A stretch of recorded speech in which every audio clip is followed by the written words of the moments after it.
Rodman the Keeper by Constance Fenimore Woolson. Keeper of what? Keeper of the dead. Well, it is easier to keep the dead than the living. And as for the gloom of the thing, the living among whom I have been lately were not a hilarious set. John Rodman sat in the doorway and looked out over his domain. The little cottage behind him was empty of life, save himself alone. In one room, the slender appointments provided by government for the keeper, who, being still alive, must sleep and eat, made the bareness doubly bare. In the other, the desk and the great ledgers, the ink and pens, the register, the loud ticking clock on the wall, and the flag folded on a shelf were all for the kept, whose names, in hastily written, blotted rolls of manuscript, were waiting to be transcribed in the new red-bound ledgers in the keeper's best handwriting, day by day, while the clock was to tell him the hour when the flag must rise over the mounds where reposed the bodies of 14,000 United States soldiers, who had languished where once stood the prison pens on the opposite slopes, now fair and peaceful in the sunset, who had fallen by the way in long marches to and fro under the burning sun, who had fought and died on the many battlefields that reddened the beautiful state, stretching from the peaks of the Marble Mountains in the smoky west down to the sea islands of the ocean border. The last rim of the sun's red ball had sunk below the horizon line, and the western sky glowed with deep rose color which faded away above into pink, into the salmon tilt, into shades of that far-away heavenly emerald which the brush of the earthly artist can never reproduce, but which is found sometimes in the iridescent heart of the opal. The small town, a mile distant, stood turning its back on the cemetery, but the keeper could see the pleasant, rambling old mansions, each with its rose garden and neglected outlying fields, the empty Negro quarters falling into ruin, and everything just as it stood when on that April morning the first gun was fired on Sumter. Apparently, not a nail added, not a brushful of paint applied, not a fallen brick replaced or latch or lock repaired. The keeper had noted these things as he strolled through the town, but not with surprise, for he had seen the South in its first estate when, fresh, strong, and fired with enthusiasm, he, too, had marched away from his village home with the colors flying above and the girls waving their handkerchiefs behind as the regiment, 1,000 strong, filed down the dusty road.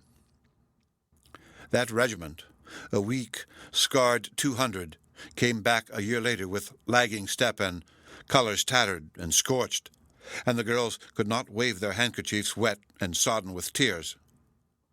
But the keeper, his wound healed, had gone again, and he had seen with his New England eyes the magnificence and the carelessness of the South, her splendor and negligence, her wealth and thriftlessness, as through Virginia and the fair Carolinas, across Georgia, and into sunny Florida, he had marched, month by month, first a lieutenant, then captain, and finally major and colonel, as death mowed down those above him, and he and his good conduct were left. Everywhere magnificence went hand in hand with neglect, and he had said so as a chance now and then threw a conversation in his path. "We have no such shiftless ways," he would remark, after he had furtively supplied his prisoner with hardtack and coffee. "And no such grand ones either," Johnny Reb would reply, if he was a man of spirit, and generally he was. The Yankee, forced to acknowledge the truth of this statement, qualified it by observing that he would rather have more thrift with a little less grandeur, whereupon the other answered that he would not, and there the conversation rested. So now ex-Colonel Rodman, keeper of the National Cemetery, viewed the little town in its second estate with philosophic eyes. He no longer felt warming within him his early temptations to put in the missing nail or pick up the rusting axe, for if they did these things in a green tree, what will they do in a dry, he thought. It is part of a great problem now working itself out. I am not here to tend the living, but the dead. Whereupon, as he walked among the long mounds, a voice seemed to rise from the still ranks below. "While ye have time, do good to men," it said. "Behold, "We are beyond your care." But the keeper did not heed. This still evening in early February, he looked out over the level waste. The little town stood in the lowlands. There were no hills from whence cometh help, calm heights that lift the soul above earth and its cares, no river to lead the aspirations of the children outward towards the great sea. Everything was monotonous, and the only spirit that rose above the waste was a bitterness for the gained and sorrow for the lost cause.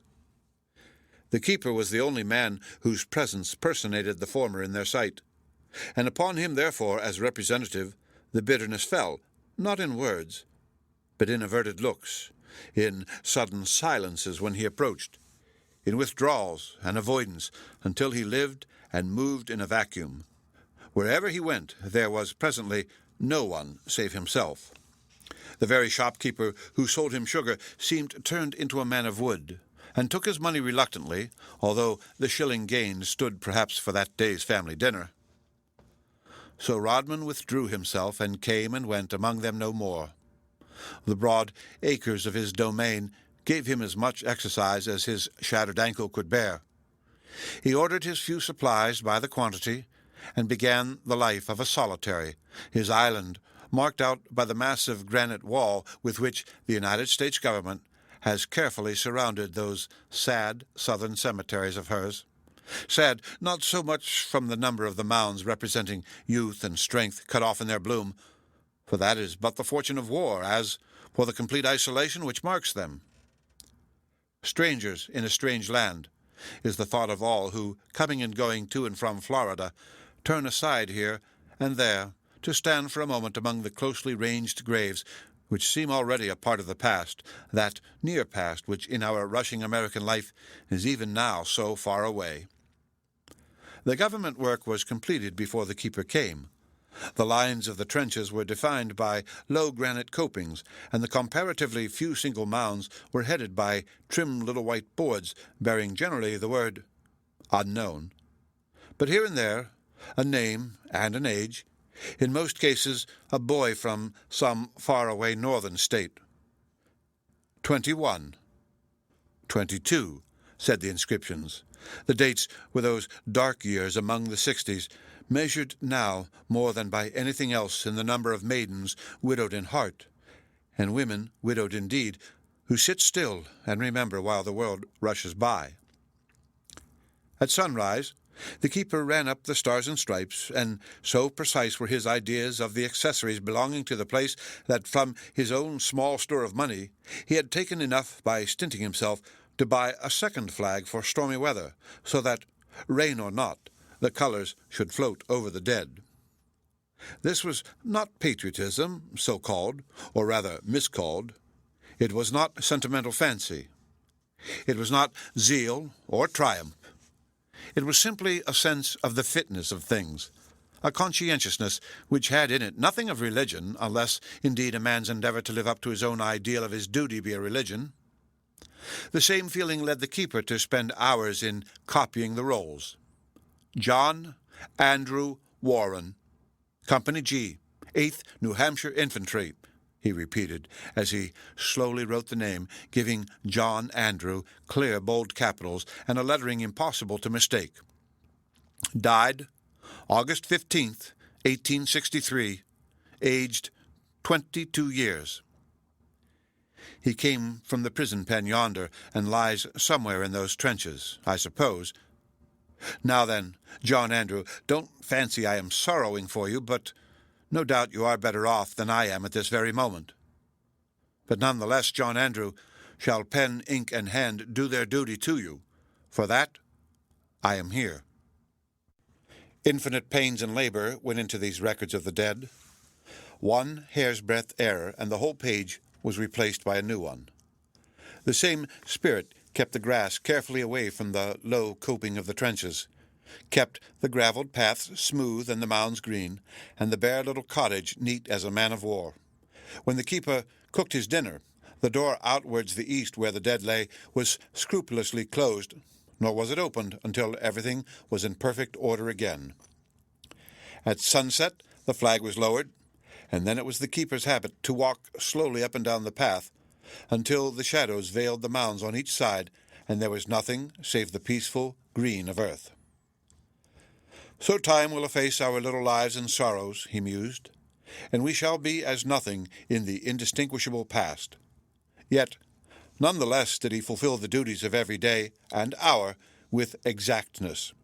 At least they shall not say that I was lacking, he murmured to himself as he thought vaguely of the future beyond these graves.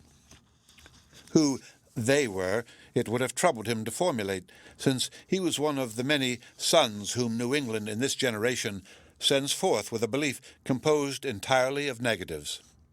As the season advanced, he worked all day in the sunshine. "My garden looks well," he said. "I like this cemetery because it is the original resting place of the dead who lie beneath. They were not brought here from distant places, gathered up by contract, numbered and described like so much merchandise. Their first repose has not been broken. Their peace has been undisturbed. Hasty burials the prison authorities gave them, the thin, starved bodies were tumbled into the trenches by men almost as starved, for the whole state went hungry in those dark days. There were not many prayers, no tears as the dead carts went the rounds, but the prayers had been said, and the tears had fallen, while the poor fellows were still alive in the pens yonder, and when at last death came, it was like a release. They suffered long, and I, for one, believe that therefore shall their rest be long, long and sweet." After a time began the rain, the soft, persistent gray rain of the southern lowlands, and he stayed within and copied another 1,000 names into the ledger. He would not allow himself the companionship of a dog, lest the creature should bark at night and disturb the quiet. There was no one to hear save himself, and it would have been a friendly sound as he lay awake on his narrow iron bed, but it seemed to him against the spirit of the place. He would not smoke, although he had the soldier's fondness for a pipe. Many a dreary evening beneath a hastily built shelter of boughs, when the rain poured down and everything was comfortless, he had found solace in the curling smoke. But now it seemed to him that it would be incongruous, and at times he almost felt as if it would be selfish, too. "They cannot smoke, you know, down there under the wet grass," he thought, as, standing at the window, he looked towards the ranks of the mounds stretching across the eastern end from side to side. "My parade ground," he called it. And then he would smile at his own fancies, draw the curtain to shut out the rain and the night, light his lamp, and go to work on the ledgers again. Some of the names lingered in his memory. He felt as if he had known the men who bore them, as if they had been boys together and were friends even now, although separated for a time. James Marvin, Company B, 5th Maine. The 5th Maine was in the 7 days' battle. I say, do you remember that retreat down the Quaker Church Road and the way Phil Kearney held the rear guard firm? And over the whole 7 days he wandered with his mute friend, who remembered everything and everybody in the most satisfactory way. One of the little headboards in the parade ground attracted him peculiarly because the name inscribed was his own. Rodman, Company A, 106th New York. I remember that regiment. It came from the extreme northern part of the state. That Rodman fella must have melted down here, coming as he did from the half-Arctic region along the St. Lawrence. I wonder what he thought of the first hot day, say, in South Carolina, along those Cimarron rice fields. He grew into the habit of pausing for a moment by the side of this grave every morning and evening. Rodman? It might easily have been John. And then, where would I be? But Rodman remained silent, and the keeper, after pulling up a weed or two and trimming the grass over his relative, went off to his duties again. "I'm convinced that Rodman is a relative," he said to himself, "distant perhaps, but still a kinsman."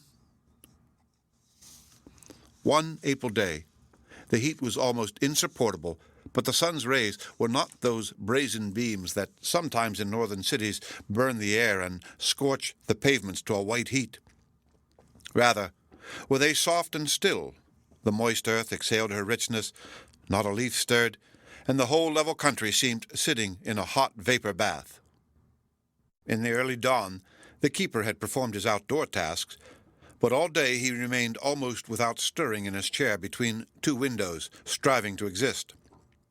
At high noon, out came a little black bringing his supplies from the town, whistling and shuffling along, gay as a lark.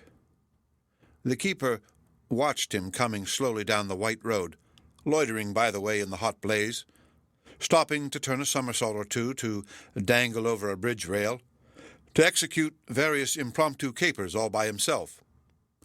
He reached the gate at last, entered, and having come all the way up the path in a hornpipe step, he set down his basket at the door to indulge in one long and final double shuffle before knocking. "Stop that," said the keeper through the closed blinds.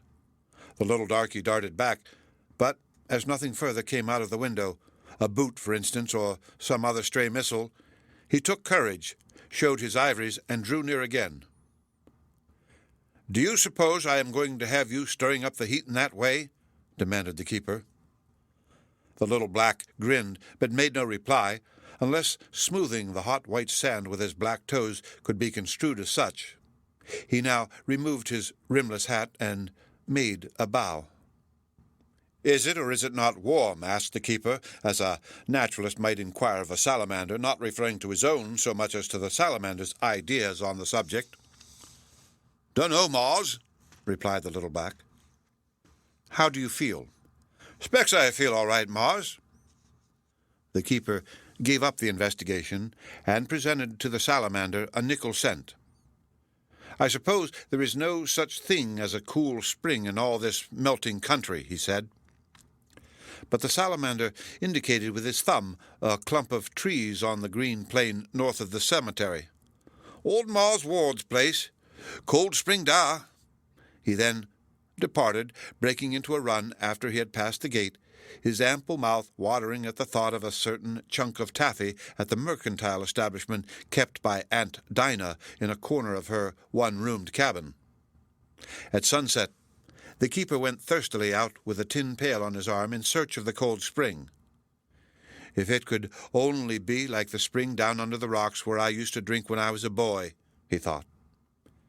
He had never walked in that direction before. Indeed, now that he had abandoned the town, he seldom went beyond the walls of the cemetery. An old road led across to the clump of trees through fields run to waste, and following it he came to the place, a deserted house with tumble-down fences and overgrown garden, the outbuildings indicating that once upon a time there were many servants and a prosperous master. The house was of wood, large on the ground, with encircling piazzas.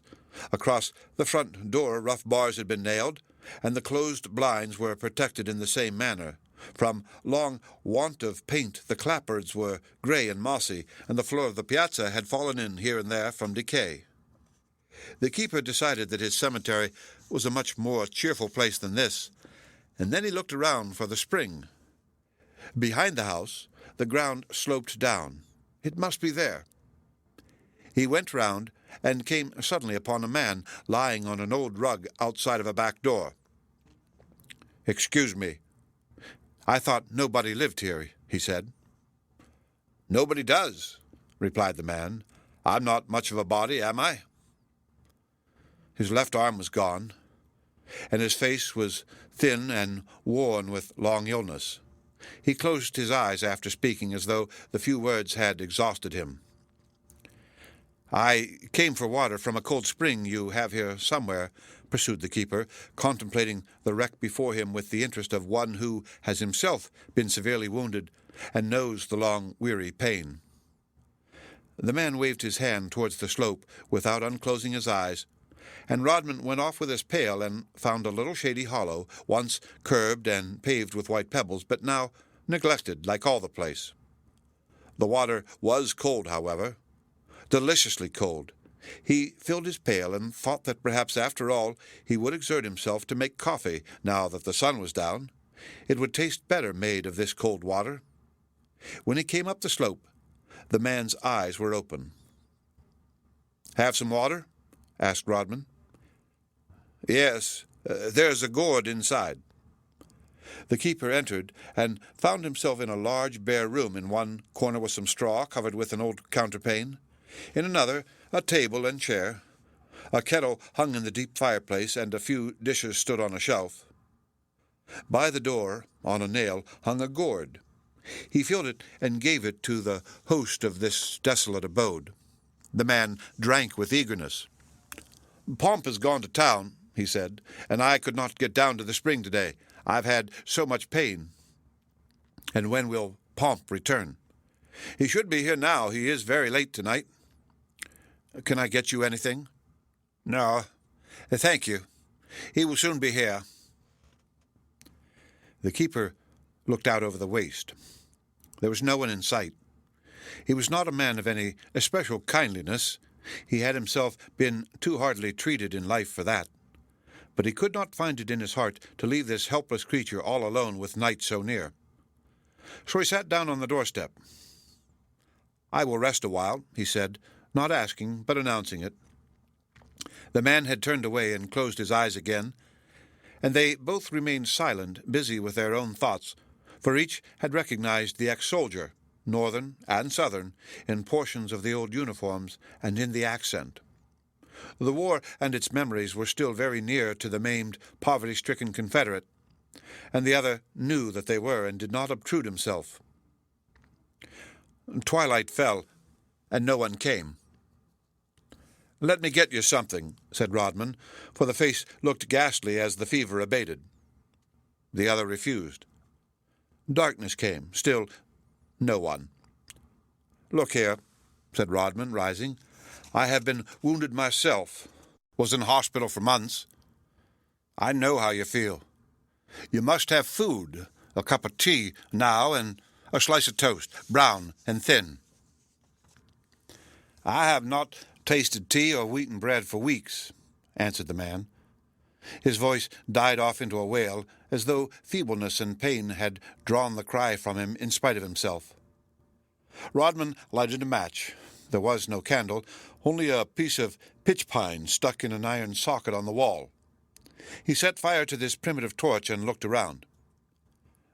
"There's nothing here," said the man outside, making an effort to speak carelessly. "My servant went to town for supplies. Do not trouble yourself to wait. He will come presently, and I want nothing." But Rodman saw through proud poverty's lie.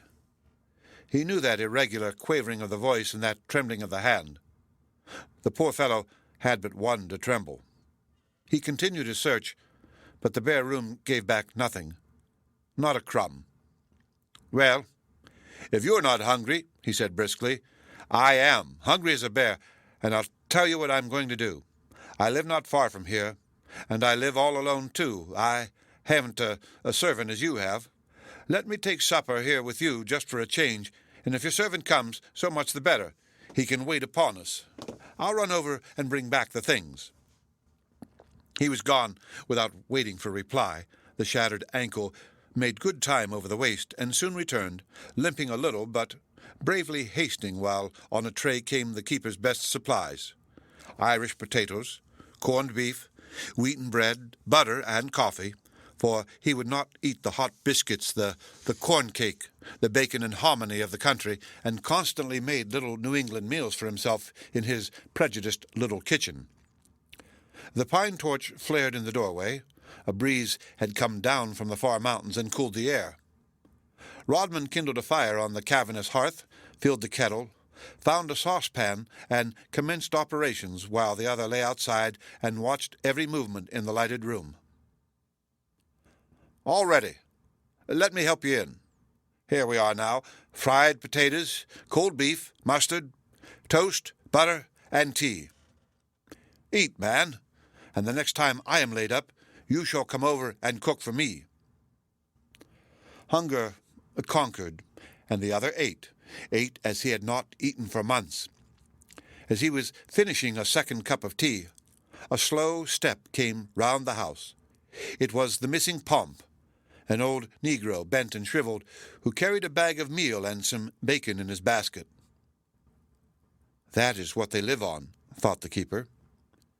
He took leave without more words. I suppose now I can be allowed to go home in peace, he grumbled to Conscience. The negro followed him across what was once the lawn. "Find Ma's ward mighty low," he said apologetically, as he swung open the gate, which still hung between its posts, although the fence was down. "But I heard and heard as fast as I could. It's mighty fur to de town. Proud to see you, sir. I hope you'll comes again. Fine family towards, sir, before the war." "How long has he been in this state?" asked the keeper. "Ever since one of the last battles, sir, but he's worse since we come here about a month back."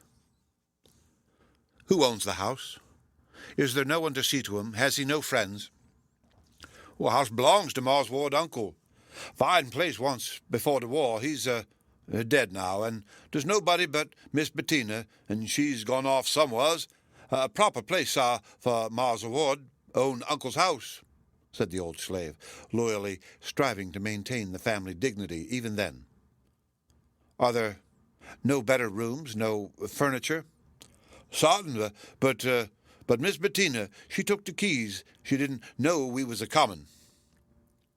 "You had better send for Miss Bettina, I think," said the keeper, starting homeward with his tray, washing his hands, as it were, of any future responsibility in the affair. The next day he worked in his garden, for clouds veiled the sun and exercise was possible, but nevertheless he could not forget the white face on the old rug. "Pshaw!" he said to himself. "Haven't I seen tumbled-down old houses and battered human beings before this?" At evening came a violent thunderstorm, and the splendor of the heavens was terrible. "We have chained you, mighty spirit," thought the keeper as he watched the lightning, "and some time we shall learn the laws of the winds and foretell the storms. Then prayers will no more be offered in churches to alter the weather than they would be offered now to alter an eclipse.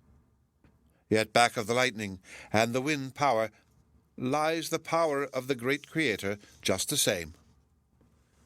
But still into his musings crept with shadowy persistence the white face on the rug. "Nonsense!" he exclaimed. "If white faces are going round as ghosts, how about the 14,000 white faces that went under the sod down yonder? If they could arise and walk, the whole state would be filled, and no more carpet-baggers needed." So having balanced the one with the 14,000, he went to bed. Daylight brought rain. Still, soft, grey rain. The next morning showed the same, and the third likewise, the nights keeping up their part with low-down clouds and steady pattering on the roof. "If there was a river here, we should have a flood," thought the keeper, drumming idly on his window-pane. Memory brought back the steep New England hillsides, shedding their rain into the brooks, which grew in a night to torrents and filled the rivers so that they overflowed their banks. Then, suddenly, an old house in a sunken corner of a waste rose before his eyes, and he seemed to see the rain dropping from a mouldy ceiling on the straw where a white face lay. "Really, I have nothing else to do, you know," he remarked in an apologetic way to himself as he and his umbrella went along the old road, and he repeated the remark as he entered the room where the man lay, just as he had fancied, on the damp straw. "The weather is unpleasant," said the man. "Pomp, bring a chair." Pomp brought one, the only one, and the visitor sat down. A fire smouldered on the hearth and puffed out acrid smoke now and then, as if the rain had clogged the soot in the long-neglected chimney. From the street ceiling, oozing drops fell with a dull splash into little pools on the decayed floor. The door would not close. The broken panes were stopped with rags, as if the old servant had tried to keep out the damp. In the ashes, a corn cake was baking. "I am afraid you have not been so well during these long, rainy days," said the keeper, scanning the face on the straw. "My old enemy, rheumatism," answered the man. The first sunshine'll drive it away." They talked a while, or rather the keeper talked, for the other seemed hardly able to speak, as the waves of pain swept over him. Then the visitor went outside and called Pomp out. "Is there any one to help him or not?" he asked impatiently. "Fine family before the war," began Pomp. "Never mind all that. Is there any one to help him now, yes or no?" "No," said the old black, with a burst of despairing truthfulness. "Miss Bettina, she's as poor as Mars Ward, and there's no one else. He's had nothing but hard corn cake for 3 days, and he can't swaller it no more." The next morning saw Ward de Rossett lying on the white pallet in the keeper's cottage, and old Pomp, marvelling at the cleanliness all around him, installed as nurse. A strange asylum for a Confederate soldier, was it not? But he knew nothing of the change which he would have fought with his last breath if consciousness had remained. Returning fever, however, had absorbed his senses, and then it was that the keeper and the slave had borne him slowly across the waste, resting many times, but accomplishing the journey at last. That evening, John Rodman, strolling to and fro in the dusky twilight, paused alongside of the other Rodman. "I do not want him here, and that is the plain truth," he said, pursuing the current of his thoughts. "He fills the house. He and Pomp together disturb all my ways. He'll be ready to fling a brick at me, too, when his senses come back. Small thanks shall I have for lying on the floor, giving up all my comforts, and, what is more, riding over the spirit of the place with a vengeance." He threw himself down on the grass beside the mound and lay looking up toward the stars which were coming out, one by one, in the deep blue of the southern night. "With a vengeance, did I say?" "That is it, exactly. The vengeance of kindness. The poor fellow has suffered horribly in body and estate, and now ironical fortune throws him in my way as if saying, 'Let us see how far your selfishness will yield.' This is not a question of magnanimity. There is no magnanimity about it, for the war is over, and you Northerners have gained every point for which you fought. This is merely a question between man and man. It would be the same if the sufferer was a poor Federal, or one of the carpetbaggers whom you despise so, for instance, or a pagan Chinaman. And fortune is right. Don't you think so, Rodman? I put it to you now, to one who has suffered the extreme rigor of the other side, those prison pens yonder." Whereupon Rodman's corpse answered that he had fought for a great cause, and that he knew it, although a plain man and not given to speech-making. He was not one of those who had sat safely at home all through the war and now belittled it and made light of its issues. Here a murmur came up from the long line of the trenches, as though all the dead had cried out. But now, the points for which he had fought being gained, and strife ended, it was the plain duty of every man to encourage peace. For his part he bore no malice. He was glad the poor Confederate was up in the cottage, and he did not think any the less of the keeper for bringing him there. He would like to add that he thought more of him, but he was sorry to say that he was well aware what an effort it was, and how almost grudgingly the charity began. If Rodman's corpse did not say this, at least the keeper imagined that he did. That is what he would have said, he thought. "I am glad you do not object," he added, pretending to himself that he had not noticed the rest of the remark. "We do not object to the brave soldier who honestly fought for his cause, even though he fought on the other side," answered Rodman's corpse for the whole 14,000. "But never let a coward, a double-face, or a flippant-tongued idler walk over our heads. It would make us rise in our graves." And the keeper seemed to see a shadowy pageant sweep by. Gaunt soldiers with white faces, arming anew against the subtle product of peace. Men who said, "It was nothing. Behold, we saw it with our eyes. Stay-at-home eyes." The third day the fever abated, and Ward de Rossett noticed his surroundings. Old Pomp acknowledged that he had been moved, but veiled the locality. "To a friend's house, Mars Ward." "But I have no friends now, Pomp," said the weak voice. Pomp was very much amused at the absurdity of this. "No friends, Mars Ward, no friends!" He was obliged to go out of the room to hide his laughter. The sick man lay feebly thinking that the bed was cool and fresh, and the closed green blinds pleasant. His thin fingers stroked the linen sheet, and his eyes wandered from object to object. The only thing that broke the rule of bare utility in the simple room was a square of white drawing paper on the wall upon which was inscribed in ornamental text the following verse: "Toujours femme varie, bien focus se fait, une femme souvent n'est qu'un plomb au vin." With the persistency of illness, the eyes and mind of Ward de Rosset went over and over this distich.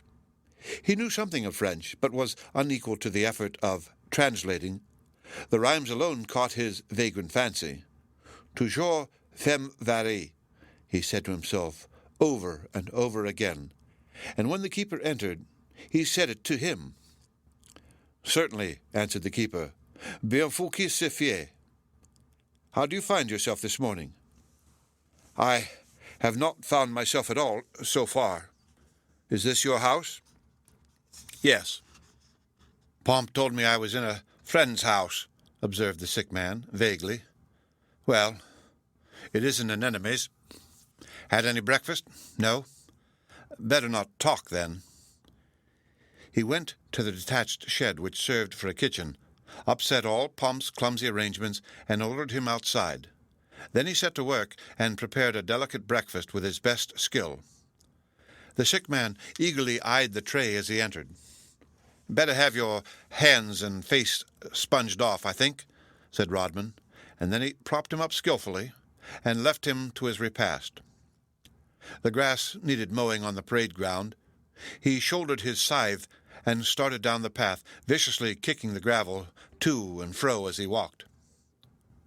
"Wasn't solitude your principal idea, John Rodman, when you applied for this place?" he demanded of himself. "How much of it are you likely to have with sick men and sick men's servants, and so forth?" The "and so forth," thrown in as a rhetorical climax, turned into reality and arrived bodily upon the scene. A climax indeed. One afternoon, returning late to the cottage, he found a girl sitting by the pallet. A girl young and dimpled and dewy, one of the creamy roses of the South, that even in the bud are richer in color and luxuriance than any northern flower. He saw her through the door and paused. Distressed old Pomp met him and beckoned him cautiously outside. "Miss Bettina," he whispered gutturally. "She's come back from somewheres, and she's awful mad 'cause Mars Ward's here. I told her all about him, the leaks and the rheumatiz and the hard corn cake, but she done gone scold me, and Mars Ward, he know now where he is, and he mad too." "Is the girl a fool?" said Rodman. He was just beginning to rally a little. He stalked into the room and confronted her. "I have the honor of addressing Miss Ward, and I am John Rodman, keeper of the National Cemetery." This she ignored entirely. It was though he had said, "I am John Jones, the coachman." Coachmen were useful in their way, but their names were unimportant. The keeper sat down and looked at his new visitor. The little creature fairly radiated scorn. Her pretty head was thrown back. Her eyes, dark brown fringed with dark, long lashes, hardly deigned a glance. She spoke to him as though he was something to be paid and dismissed, like any other mechanic. "We are indebted to you for some days' board, I believe, keeper, medicines, I presume, and general attendance. My cousin will be removed today to our own residence. I wish to pay now what he owes." The keeper saw that her dress was old and faded. The small black shawl had evidently been washed and many times mended. The old-fashioned knitted purse she held in her hand was lank with long famine. "Very well," he said. "If you choose to treat a kindness in that way, I consider $5 a day none too much for the annoyance, expense, and trouble I have suffered. Let me see. 5 days, or is it 6? Yes. $30, Miss Ward." he looked at her steadily. She flushed. "The money will be sent to you," she began haughtily. Then, hesitatingly, "I must ask a little time." "Ah, Betty, you know you cannot pay it. Why try to disguise—" "But that does not excuse you for bringing me here," said the sick man, turning towards his host with an attempt to speak fiercely, which ended in a faltering quaver. All this time, the old slave stood anxiously outside of the door. In the pauses, they could hear his feet shuffling as he waited for the decision of his superiors. The keeper rose and threw open the blinds of the window that looked out on the distant parade ground. "Bringing you here?"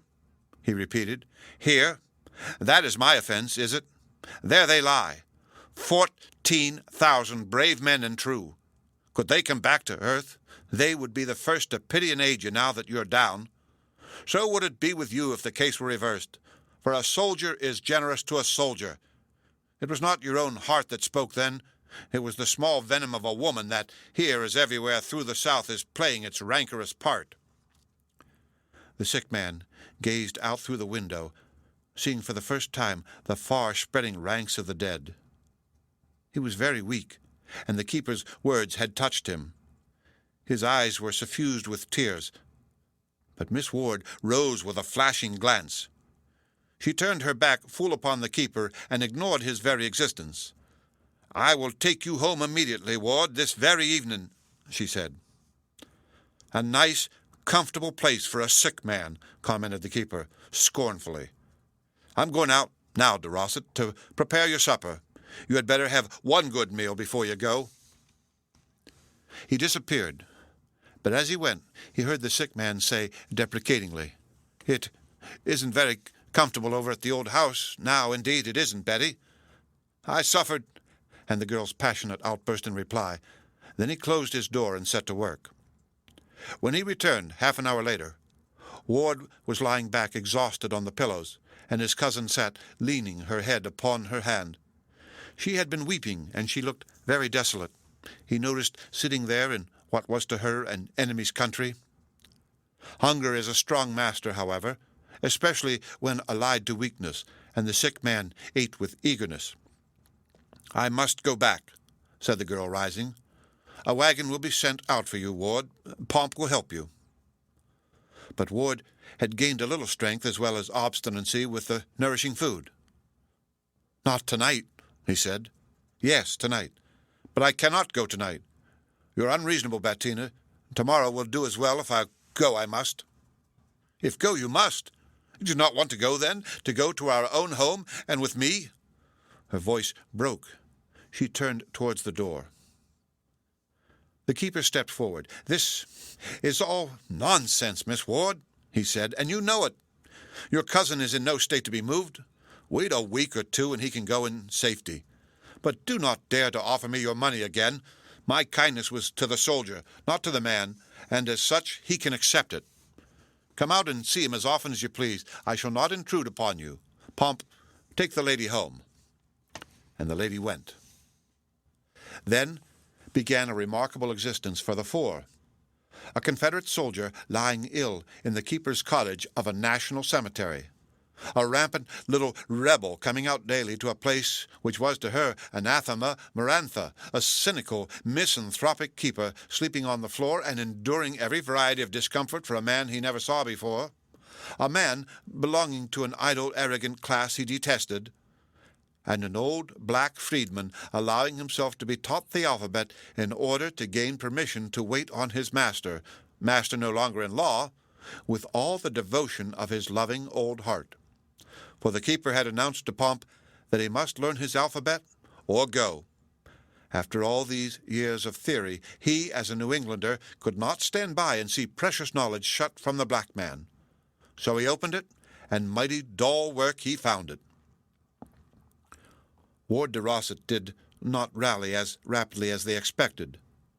The white-haired doctor from the town rode out on horseback, pacing slowly up the gravelled roadway with a scowl on his brow, casting, as he dismounted, a furtive glance down towards the parade ground.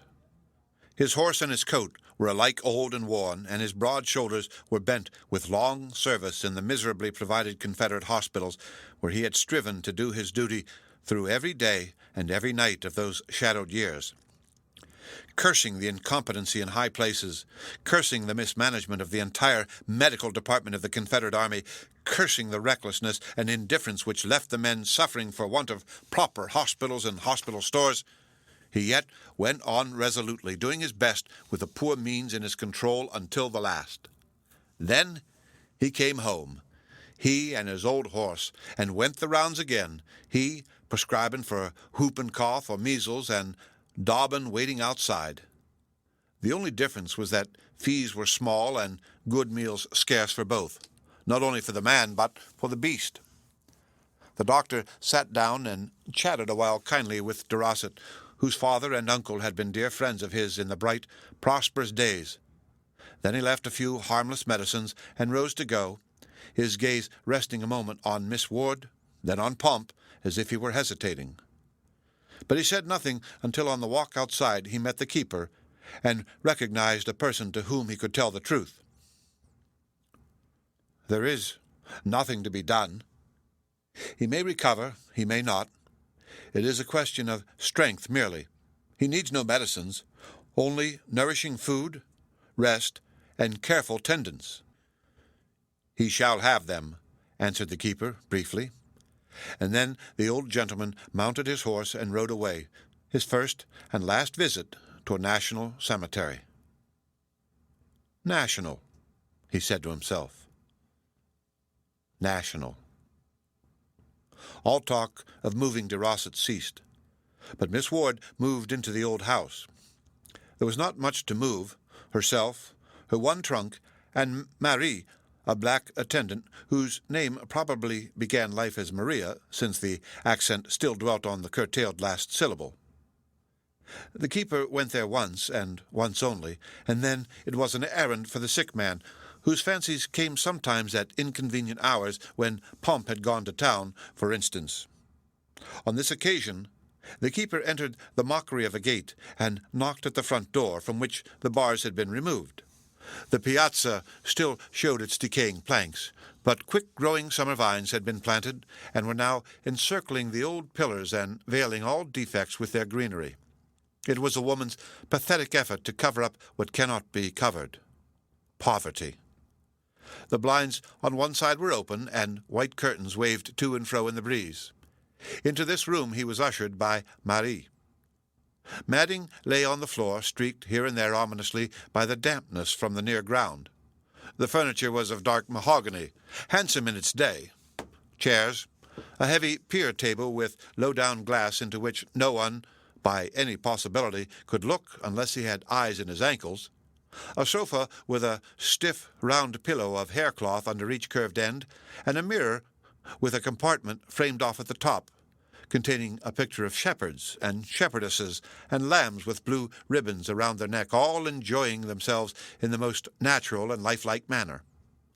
Flowers stood on the high mantelpiece, but their fragrance could not overcome the faint odor of the damp straw matting. On a table were books, a Life of General Lee and 3 or 4 shabby little volumes printed at the South during the war, waifs of prose and poetry of that highly wrought, richly colored style which seems indigenous to southern soil. "Some way, the whole thing reminds me of a funeral," thought the keeper. Miss Ward entered, and the room bloomed at once. At least, that is what a lover would have said. Rodman, however, merely noticed that she bloomed, and not the room, and he said to himself that she would not bloom long if she continued to live in such a mouldy place. Their conversation in these days was excessively polite, shortened to the extreme minimum possible, and conducted without the aid of the eyes, at least on one side. Rodman had discovered that Miss Ward never looked at him, and so he did not look at her. That is, not often. He was human, however, and she was delightfully pretty. On this occasion they exchanged exactly 5 sentences, and then he departed, but not before his quick eyes had discovered that the rest of the house was in even worse condition than this parlor, which, by the way, Miss Ward considered quite a grand apartment. She had been down near the coast trying to teach school, and there the desolation was far greater than here, both armies having passed back and forward over the ground, foragers out, and the torch at work more than once. "Will there ever come a change for the better?" thought the keeper, as he walked homeward. "What an enormous stone has got to be rolled uphill! But at least, John Rodman, you need not go to work at it. You are not called upon to lend your shoulder." None the less, however, did he call out Pomp that very afternoon, and sternly teach him E and F, using the smooth white sand for a blackboard and a stick for chalk. Pomp's primer was a government placard hanging on the wall of the office. It read as follows: "In this cemetery repose the remains of 14,321 United States soldiers. Tell me not in mournful numbers, life is but an empty dream. For the soul is dead that slumbers, and things are not what they seem. Life is real, life is earnest, and the grave is not its goal. Dust thou art, to dust returnest, was not written of the soul." The only known instance of the government's condescending to poetry, the keeper had thought when he first read this placard. It was placed there for the instruction and edification of visitors, but no visitors coming, he took the liberty of using it as a primer for Pomp. The large letters served the purpose admirably, and Pomp learned the entire quotation. What he thought of it has not transpired. Miss Ward came over daily to see her cousin. At first she brought him soups and various concoctions from her own kitchen, the leaky cavern once the dining room where the soldier had taken refuge after his last dismissal from hospital. But the keeper's soups were richer and free from the taint of smoke. His martial laws of neatness even disorderly old Pomp dared not disobey, and the sick man soon learned the difference. He thanked the girl, who came bringing the dishes over carefully in her own dimpled hands, and then, when she was gone, he sent them untasted away. By chance Miss Ward learned this, and wept bitter tears over it. She continued to come, but her poor little soups and jellies she brought no more. One morning in May, the keeper was working near the flagstaff when his eyes fell upon a procession coming down the road which led from the town and turning towards the cemetery. No one ever came that way. What could it mean? It drew near, entered the gate, and showed itself to be Negroes walking two and two, old uncles and aunties, young men and girls, and even little children, all dressed in their best, a very poor best, sometimes gravely ludicrous imitations of old Ma's or old Miss, sometimes mere rags, bravely patched together and adorned with a strip of black calico or rosette of black ribbon. Not one was without a badge of mourning. All carried flowers, common blossoms, from the little gardens behind the cabins that stretched around the town on the outskirts, the new forlorn cabins with their chimneys of piled stones and ragged patches of corn. Each little darky had his bouquet and marched solemnly along, rolling his eyes around, but without even the beginning of a smile, while the elders moved forward with gravity, the bubbling, irrepressible gaiety of the Negro subdued by the newborn dignity of the freedom. Memorial Day, thought the keeper. I had forgotten it. Will you do us the honor, sir, to take the head of the procession, sir? Said the leader with a ceremonious bow. Now, the keeper had not much sympathy with the strewing of flowers, north or south. He had seen the beautiful ceremony more than once turned into a political demonstration. Here, however, in this small, isolated interior town, there was nothing of that kind. The whole population of white faces laid their roses and wept true tears on the graves of their lost ones in the village churchyard when the Southern Memorial Day came round, and just as naturally the whole population of black faces went out to the National Cemetery with their flowers on the day when, throughout the North, spring blossoms were laid on the graves of the soldiers from the little Maine village to the stretching ranks of Arlington, from Greenwood to the far western burial places of San Francisco. The keeper joined the procession and led the way to the parade ground. As they approached the trenches, the leader began singing, and all joined. "Swing low, sweet chariot," sang the freedmen, and their hymn rose and fell with strange, sweet harmony. One of those wild, unwritten melodies which the North heard with surprise and marveling when, after the war, bands of singers came to their cities and sang the songs of slavery in order to gain for their children the coveted education. "Swing low, sweet chariot," sang the freedmen, and 2 by 2 they passed along, strewing the graves with flowers till all the green was dotted with color. It was a pathetic sight to see some of the old men and women, ignorant field hands, bent, dull-eyed, and past the possibility of education, even in its simplest forms, carefully placing their poor flowers to the best advantage. They knew dimly that the men who lay beneath those mounds had done something wonderful for them and for their children, and so they came, bringing their blossoms with little intelligence, but with much love. The ceremony over, they retired. As he turned, the keeper caught a glimpse of Miss Ward's face at the window. "Hope we's not making too free, sir," said the leader, as the procession, with many a bow and scrape, took leave. "But we's kept day now 2 years, sir, afore you came, sir, and we's a-teaching the children to keep it, sir." The keeper returned to the cottage. "Not a white face," he said. "Certainly not," replied Miss Ward, crisply. "I know some graves at the North, Miss Ward, graves of Southern soldiers, and I know some Northern women who do not scorn to lay a few flowers on the lonely mounds as they pass by with their blossoms on our Memorial Day. You are fortunate. They must be angels. We have no angels here." "I am inclined to believe you are right," said the keeper. That night, old Pomp, who had remained invisible in the kitchen during the ceremony, stole away in the twilight and came back with a few flowers. Rodman saw him going down towards the parade ground and watched. The old man had but a few blossoms. He arranged them hastily on the mounds, with many a furtive glance towards the house, and then stole back, satisfied he had performed his part. Ward de Rossett lay on his pallet, apparently unchanged. He seemed neither stronger nor weaker.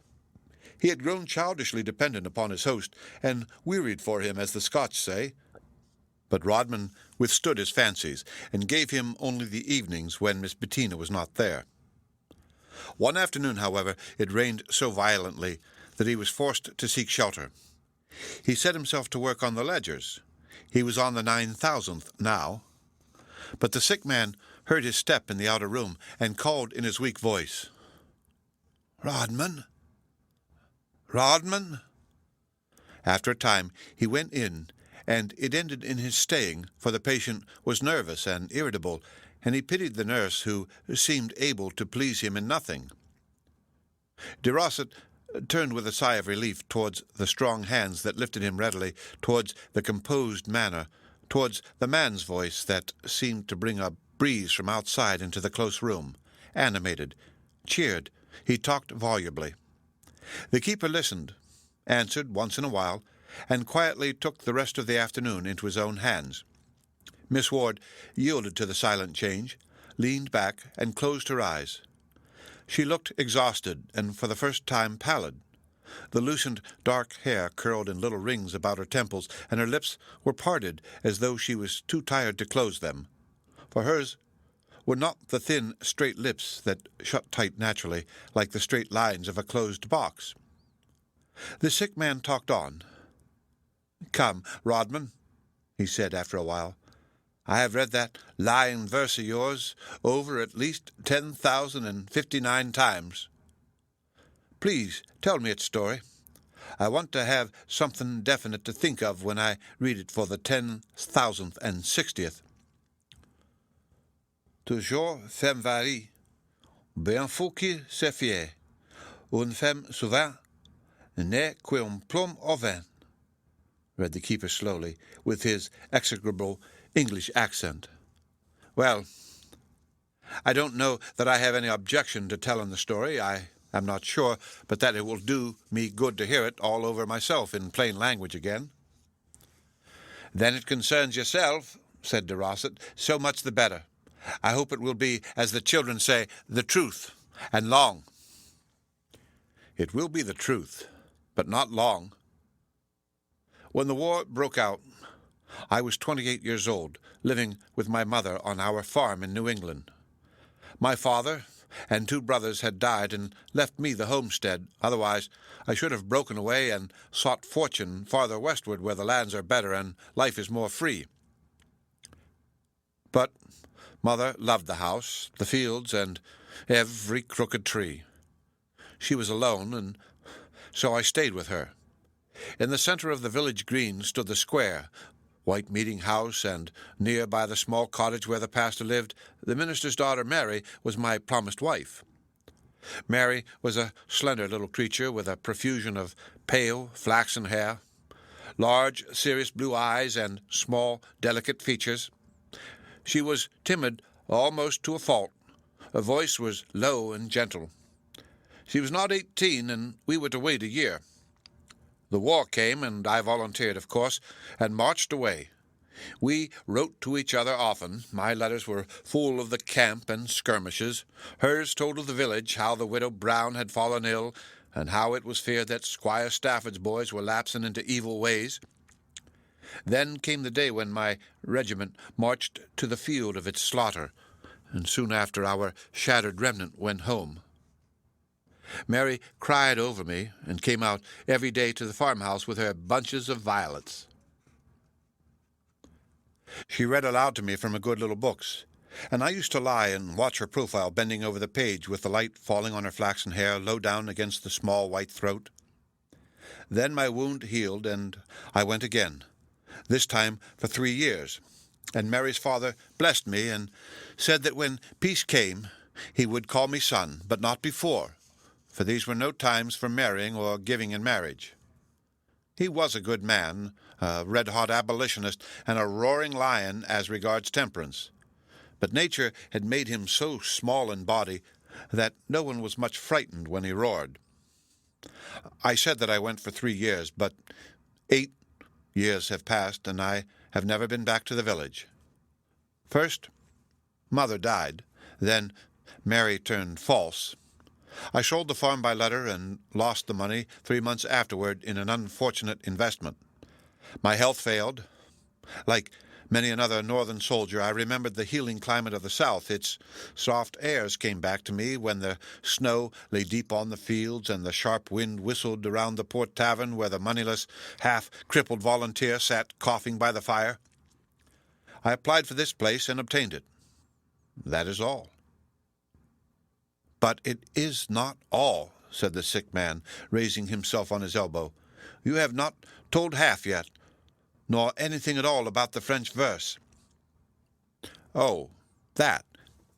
There was a little Frenchman staying at the hotel. He had formerly been a dancing master, and was full of dry, withered conceits, although he looked like a thin and bilious old ape dressed as a man. He taught me, or tried to teach me, various wise sayings, among them this one, which pleased my fancy so much that I gave him 25 cents to write it out in large text for me. "Toujours femme vaillie," repeated de Rossett. "But you don't really think so, do you, Rodman?" "I do, but they cannot help it. It is their nature. I beg your pardon, Miss Ward. I was speaking as though you were not here." Miss Ward's eyelids barely acknowledged his existence, that was all. But some time after she remarked to her cousin that it was only in New England that one found that pale flaxen hair. June was waning. Then, suddenly, the summons came. Ward de Rossett died. He was unconscious towards the last, and death, in the guise of sleep, bore away his soul. They carried him home to the old house, and from there the funeral started, a few family carriages, dingy and battered, following the hearse, for death revived the old neighborhood feeling that honor at least they could pay, the sonless mothers, and the widows who lived shut up in the old houses with everything falling into ruin around them, brooding over the past. The keeper watched the small procession as it passed his gate on its way to the churchyard in the village. "There he goes. Poor fellow, his suffering's over at last," he said, and then he set the cottage in order and began the old solitary life again. He saw Miss Ward but once. It was a breathless evening in August when the moonlight flooded the level country. He had started out to stroll across the waste, but the mood changed, and climbing over the eastern wall, he had walked back to the flagstaff and now lay at its foot, gazing up into the infinite sky. A step sounded on the gravel walk. He turned his face that way and recognized Miss Ward. With confident step, she passed the dark cottage and brushed his arm with her robe as he lay unseen in the shadow. She went down towards the parade ground, and his eyes followed her. Softly outlined in the moonlight, she moved to and fro among the mounds, pausing often, and once he thought she knelt. Then slowly she returned, and he raised himself and waited. She saw him, started, then paused. "I thought you were away," she said. "Pomp told me so." "You set him to watch me?" "Yes. I wished to come here once, and I did not wish to meet you." "Why did you wish to come?" "Because Ward was here, and because... Never mind. It is enough that I wished to walk once among those mounds." "And pray there?" "Well, and if I did," said the girl defiantly. Rodman stood facing her with his arms folded. His eyes rested on her face. He said nothing. "I am going away tomorrow," began Miss Ward again, assuming with an effort her old pulseless manner. "I have sold the place, and I shall never return. I think I am going far away." "Where?" "To Tennessee." "That is not so very far," said the keeper, smiling. "There I shall begin a new existence," pursued the voice, ignoring the comment. "You have scarcely begun the old. You are hardly more than a child now. What are you going to do in Tennessee?" "Teach." "Have you relatives there?" "No." "A miserable life, a hard, lonely, loveless life," said Rodman. "God help the woman who must be that dreary thing, a teacher from necessity." Miss Ward turned swiftly, but the keeper kept by her side. He saw the tears glittering on her eyelashes, and his voice softened. "Do not leave me in anger," he said. "I should not have spoken so, although, indeed, it was the truth. Walk back with me to the cottage and take your last look at the room where poor Ward died, and then I will go with you to your home." "No, Pomp is waiting at the gate," said the girl, almost inarticulately. "Very well. To the gate, then." They went towards the cottage in silence. The keeper threw open the door. "Go in," he said. "I will wait outside." The girl entered and went into the inner room, throwing herself down upon her knees at the bedside. "Oh, Ward, Ward," she sobbed. "I am all alone in the world now, Ward, all alone." She buried her face in her hands and gave way to a passion of tears, and the keeper could not help but hear as he waited outside. Then the desolate little creature rose and came forth, putting on as she did so her poor armor of pride. The keeper had not moved from the doorstep. Now he turned his face. "Before you go away forever from this place, will you write your name in my register?" he said. "The visitors' register. The government had it prepared for the throngs who would visit these graves, but with the exception of the blacks who cannot write, no one has come, and the register is empty. Will you write your name? Yet do not write it unless you can think gently of the men who lie there under the grass. I believe you do think gently of them, else why have you come of your own accord to stand by the side of their graves?" As he said this, he looked fixedly at her. Miss Ward did not answer, but neither did she write. "Very well," said the keeper. "Come away. You will not, I see." "I cannot.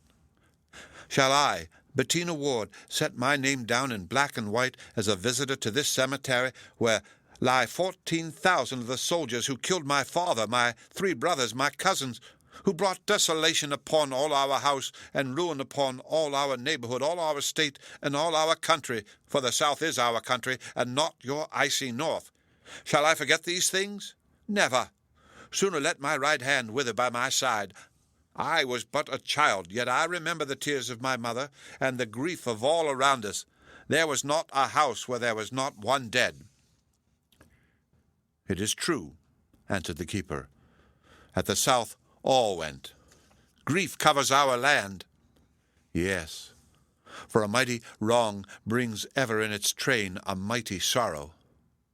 Miss Ward turned upon him fiercely. "Do you, who have lived among us, dare to pretend that the state of our servants is not worse this moment than it ever was before? Transition? A horrible transition? Horrible, but inevitable. Education will be the savior. Had I 50 millions to spend on the South tomorrow, every cent should go for schools and for schools alone." "For the Negroes, I suppose," said the girl with a bitter scorn. "For the Negroes and for the whites also," answered John Rodman gravely. "The lack of general education is painfully apparent everywhere throughout the South. It is from that cause more than any other that your beautiful country now lies desolate." "Desolate. Desolate indeed," said Miss Ward. They walked down to the gate together in silence. "Goodbye," said John, holding out his hand. "You will give me yours or not, as you choose, but I will not have it as a favor." She gave it. "I hope that life will grow brighter to you as the years pass. May God bless you." He dropped her hand. She turned, and passing through the gateway, then he sprang after her. "Nothing can change you," he said. "I know it. I have known it all along. You are part of your country, part of the time, part of the bitter hour through which she is passing. Nothing can change you. If it could, you would not be what you are, and I should not. But you cannot change. Goodbye, Bettina, poor little child. Goodbye. Follow your path out into the world, yet do not think, dear, that I have not seen, have not understood." He bent and kissed her hand. Then he was gone, and she went on alone. A week later, the keeper strolled over towards the old house. It was twilight, but the new owner was still at work. He was one of those sandy-haired, energetic Maine men who probably, on the principle of extremes, were often found through the South, making new homes for themselves in the pleasant land. "Pulling down the old house, are you?" said the keeper, leaning idly on the gate, which was already flanked by a new fence. "Yes," replied the Maine man, pausing. "It was only an old shell, just ready to tumble on our heads. You're the keeper over yonder, ain't you?" He already knew everybody within a circle of 5 miles. "Yes." "I think I should like those vines, if you have no use for them," said Rodman, pointing to the uprooted greenery that once screened the old piazza. "Worth about 25 cents, I guess," said the Maine man, handing them over. The end.